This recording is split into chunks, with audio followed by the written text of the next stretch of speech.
I think we had a good year, right? I mean, if you look at calendar year 13, we crossed $5 billion in revenue. Three of our businesses crossed $1.5 billion. Europe crossed $1.5 billion. Manufacturing vertical crossed $1.5 billion. Infrastructure services crossed $1.5 billion. So it's a good milestone from that perspective. I think from a margin profile, it is the ninth quarter of margin expansion. Ninth consecutive quarter of margin expansion. So I think the story is all about a sustained and consistent performance over a period of time. So it's not about one aberration, one quarter, suddenly something happened. So I think, whatever strategies, whether they are around customer acquisition or revenue growth, our strategies around rebid market that we had said is an important market for us, continues to contribute to good growth. Majority of that rebid market is infrastructure, and it is hugely underpenetrated, which is why you see a higher than average growth in that segment. If you take the application portfolio, it is industry average performance, but infrastructure is industry leading performance. So I think that's the way to read it. And yeah, if you compare industry leading on an underpenetrated market versus industry average, there is a gap, which naturally means that the infrastructure market worldwide is growing much faster than the application services market, or the opportunity in that market is larger than the application market, which hence naturally means that one should have higher growth rates there, and which is what we are demonstrating. And that's the way I would say that you should look at it. The second is, even if you look at, so the strategy on rebid is one, and then the other point was around the margin expansion. I mean, that is about, our whole plan around industrialization, which we've been doing for a while. We obviously took some flack on that, maybe 4 or 5 quarters back, but I think nevertheless that was a good decision we took, because that's what we foresaw the global markets to be in terms of fungible skills.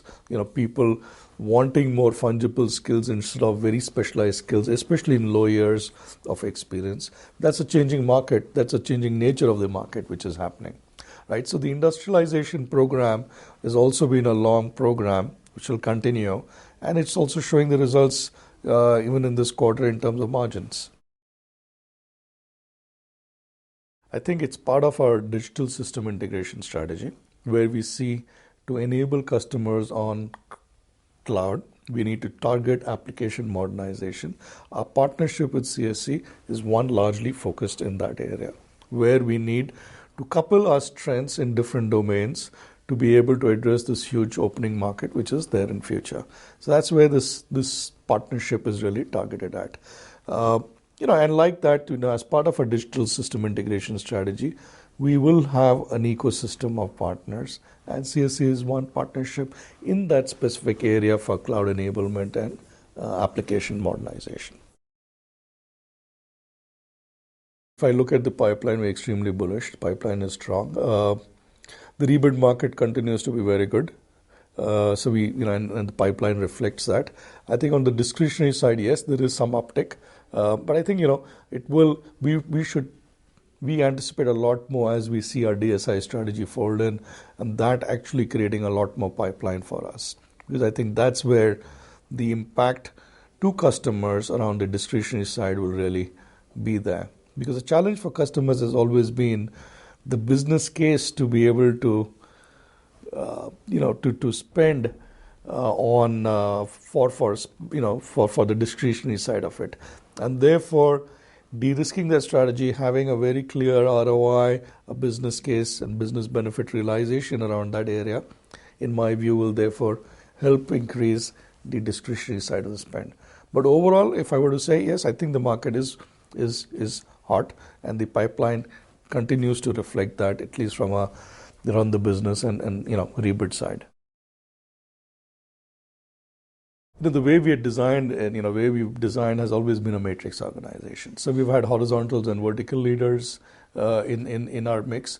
We were never overtly dependent on single service lines. Our structures are a matrix organization. Hence, to that extent, our leadership is strong. and then therefore they continue to build the next set of leaders as well. So I think, I think from that point of view, I think we are very, very strong. I don't anticipate anything there. In fact, if at all, we will only, given the pace at which we are growing and the newer markets that we are adding, we just need to add more leadership at the next levels so that we can kind of take advantage of the marketplace.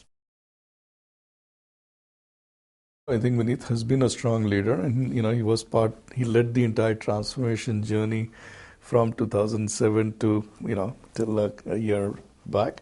So I think the way to look at it is the organizations are designed around leadership and the strength of the leadership available there. It's not dependent on one person. Each individual comes in with a strong foresight, strong views and vision, and navigates the ship, if you may like, in a specific direction.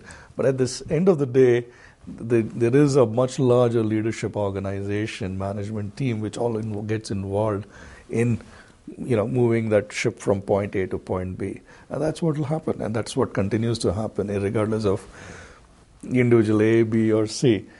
But having said that, definitely, I think Vineet chartered a good course in that journey, and like me and like other leaders, we will continue to see others charter the ship as we move along.